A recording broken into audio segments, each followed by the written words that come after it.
The mammals are gone.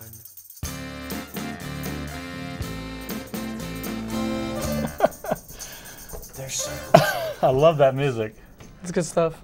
Isn't it? I know your girlfriend's over there watching. She's like tapping her foot, making on. You're not going to sleep tonight. No, not at all. So hello, ladies and gentlemen, and anyone else that might be out in the audience. This is, of course, Dennis Gleason, and welcome to a 2008 edition of On the Fly Television. What is On the Fly TV? Well, chances are you've seen one of the 18 shows that have already been put out, but just in case, it's ad hoc television at its, well, best probably is not the word for it, but it is ad hoc television. Essentially little to no preparation, no script, and we sit here trying to entertain you for about 9.5 minutes. So today I want to introduce my guest. I have Roberto. Roberto, thank you very much for coming on the show. Thank you, thank you. So for those that want to know who Roberto is, let's find out. Roberto, who are you? I am Roberto Munoz, born in Mexico. Been here since I was 5 years old. Member of the U.S. karate team. I've been competing since I was about 8 years old, about 12 years old competitively. Okay. And Karate team. Karate The team. U.S. karate team. The U.S. karate Is that team. like Olympic or? Not yet, not yet. Not yet. We're doing this for about 2012, hopefully, I think in England. We're going to try to get the vote. So, are you any good at it? I'm okay. It'd be a shame if I wasn't. I've been doing it way too long to not be good at you're it. right. You're right.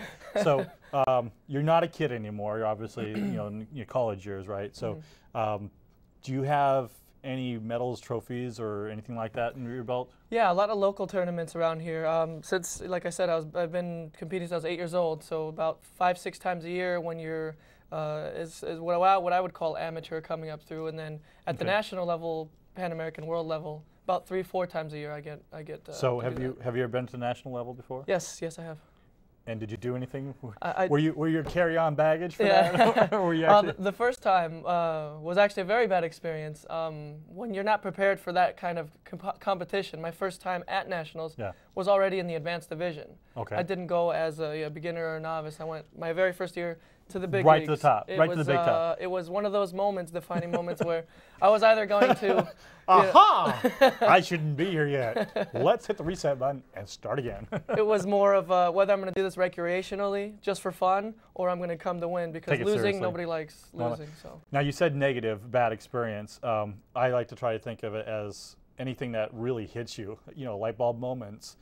At least I do in my life is say, aha, that's a good opportunity for me not to do it again, hopefully. And so, it was the case in yours, right? Yeah, yeah. So, how many times have you been to nationals? 6-7 times. Well, which is it, 6 or 7 times? 6 that 6 I can remember. So, obviously, you're pretty good if you've gone to nationals. Yeah. Have you won any national titles? Yes. At the U.S. Open, which is, at the nationals, Sure. I've won bronze medal 3 times, silver twice, gold once. Gold medal. Yeah. Woohoo! Gold medalist. There you go, folks. And so 6 medals, all of them in the top 3. Nothing to be ashamed of whatsoever. I mean, that's got to be tough. Well, you put a lot into this. The sport is it's a fast game sport. Agility Sure. and technique, all of it is very much a part of the game. But it's fun, man. It's like playing basketball. It's just a game. A little more it's contact. just a game, except for instead of throwing the ball at someone where if you hit them, it's bad. If you don't hit them, it's bad, right? I have some martial arts training, but it's a long time ago, and Taekwondo, and if Sensei Kim is out there, then sorry, I didn't retain much of anything. Sorry, from Mountain Community College from that day. Well, moving on, we have half of our show is already gone. Can you believe that? That's amazing. Look at that, 5 minutes left of a 9.5 minute show, and we've talked about nothing but who you are. See, it didn't take very much to it. So what else do we want to talk about? Let's talk about how you at home can get involved with these type of activities. No, not necessarily karate, although it's probably an opportunity out there for you. But no, I'm talking cable access television. Have you ever looked on something on television and said, you know what, I can do that better? Or, that would be cool if I could get involved in that. Whether you're 14 or whether you're 104, hopefully you can hear this, you can still be involved in community access television.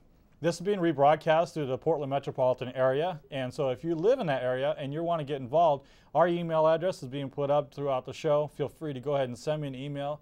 Let me know what area of Portland or Washington County, or whether it be out in Gresham or even in Clackamas, and tell me what you're interested in, and we'll see what we can do about getting you pointed in the right direction at the right station.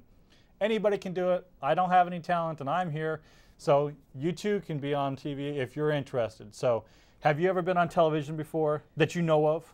Never. Never. Maybe I'm videos. sure yeah, I'm sure the contests you've been in, you've been on videos and you've been on a lot of things, but this is the first time sitting down chin wagging with somebody for the purpose of TV. First time. Sure, perfect.